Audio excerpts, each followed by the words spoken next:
Bubul's Sweet Dream. After a long, wonderful day, Bubul was very sleepy. He put on his pajamas, and his mother, Rita, tucked him into bed. "Good night, my little star," she whispered, kissing his forehead. Bubul closed his eyes. He thought about his new friends, Jontu and Mina, and all the fun they had playing with blocks and cars.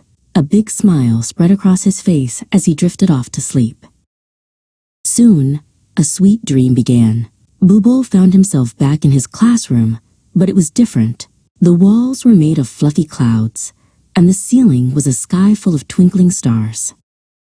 "Hello, Bubul," a voice giggled. He turned and saw Jontu and Mina floating among the stars. They were catching them in their hands and putting them in their pockets.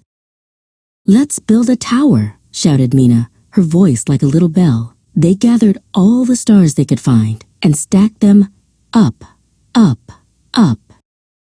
The tower of stars sparkled and shimmered. Suddenly, the stars changed shape. They became yummy pitha and laroo, just like the snacks his mother had made. The three friends laughed and munched on the sweet, starlight treats. They floated higher and higher, all the way to the moon, where they had a picnic. The dream began to fade, and Bubul was back in his room.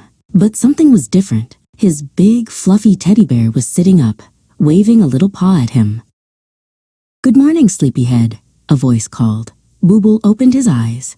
The sun was peeking through his window, and his father, Dhruba, was standing by his bed, smiling.